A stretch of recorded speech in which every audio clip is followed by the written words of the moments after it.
Mumbai TV, हर खबर सच के साथ। मैं हूं जैन से और आप देख रहे हैं मुंबई टीवी। जैसा इन दिनों लगातार पारिवारिक मामला सामने आता है, पारिवारिक मामला जिसके बाद में कहीं ना कहीं उसका खामियाजा जो औरत होती है उसे भुगतना पड़ता है।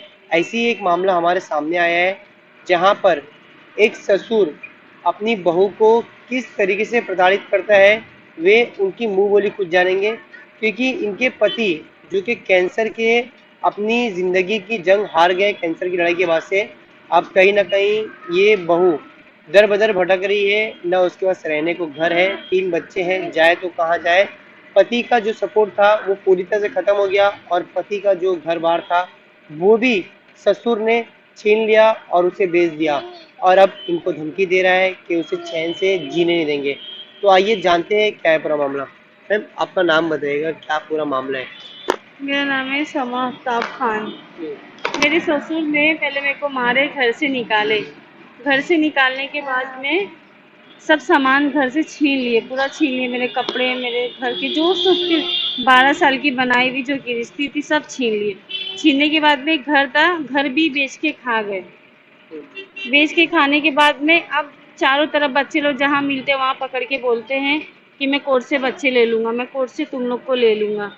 इतना सब कुछ करने के बाद में अब मेरे बच्चे बच्चे हैं, मेरे बच्चे भी छीन रहे हैं। वो मैं क्या करूँ, वो अब मेरे को समझ में नहीं आ अभी रहा। आपकी मांग क्या है एक्चुअल में? अभी आपको प्रॉब्लम क्या हो रही है? अभी आपको दिक्कत क्या हो रही है? किस तरीके से प्रताड़ित किया जा रहा है अभी? जैसे 12 साल से करते आए थे आज भी वैसे ही कर रहे हैं।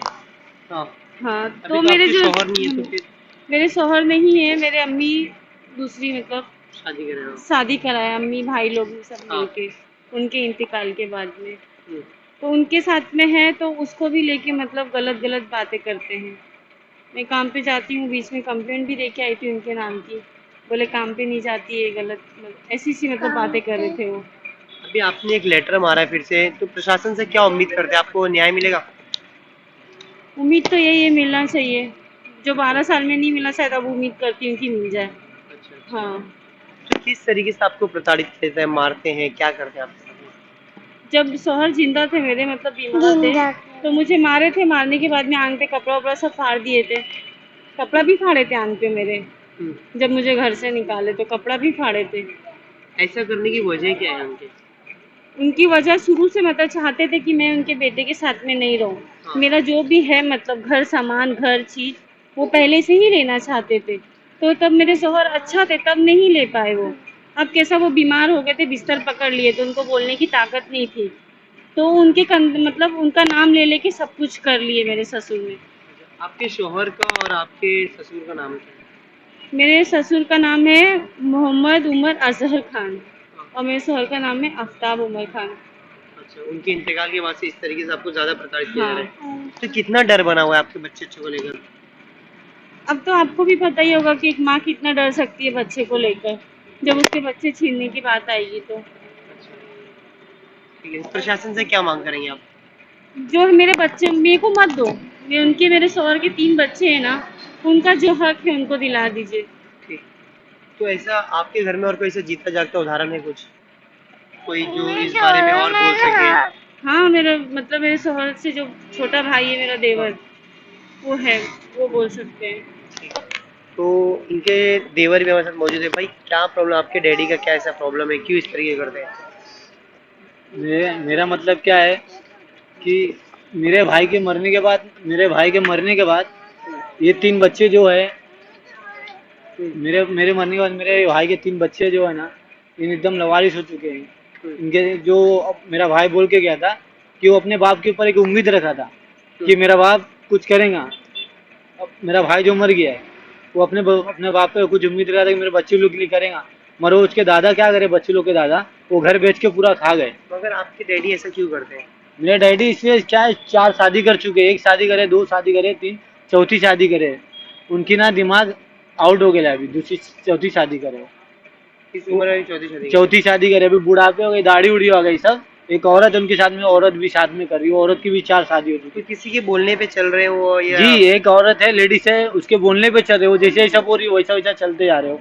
उसके एक जो लेडीज है उसकी एक शादी हुई है, मराठी से शादी हुई, उसके 3 बच्चे थे।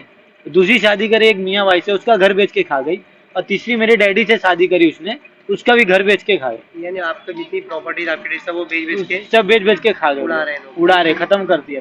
अभी कुछ नहीं बचा, अभी बचा है जो कुछ है तो बच्चे लोग का, जो मेरा भाई जो आपके जो डैडी थे वो वाकई में इनको प्रताड़ित करते थे या? नहीं करते थे, हाँ शुरू से ही करते हैं बच्चे लोग के लिए। अभी कैसा पहले से नहीं था, ये बच्चे लोग के लिए करते थे। हाँ तो ये बच्चों के लिए बहुत उसने करके गया कि घर छोड़ के गया था कि मेरे को कुछ हो जाएगा कैंसर से पहले। वो बच्चे लोग के लिए कुछ कर दिया कि मैं बच्चे लोग मेरे लिए कुछ करके जाएंगे, तो ये बच्चे लोग के लिए वो छोड़ के गया था कि घर रहेगा और पैसा उसा जो रहेगा, सामान उमान थी उनकी, टीवी फ्रिज उरिज थी, सब छीन लिया गया। बच्चों के लिए कुछ छोड़ा नहीं गया। बच्चों के लिए टीवी थी, बड़ी LCD टीवी थी, सब वो सब छीन लिया गया है। तो मैं ये चाहता हूँ कि बच्चे को जो सामान उमान है, उनका जो कपड़ा उपड़ा लगता है, इनका सब दिला दिया जाए। कहीं ना कहीं साफ तौर पे बेटे और बहू का साफ आरोप है कि इनके जो ससुर हैं उमर नामक, वे लगातार इन्हें प्रताड़ित करते हैं। अब देखना ये रहेगा कि जिस तरीके से महिलाओं के इंसाफ के लिए मुंबई पुलिस एक रुतबा रखती है, ये उसी रुतबे को बरकरार रखते हुए ये महिला को और इन बच्चे को इंसाफ दिला पाएगी, क्या इसे भी एक पेपर की रद्दी में इनका पेपर दब के रह जाएगा? जैन सैयद, मुंबई टीवी।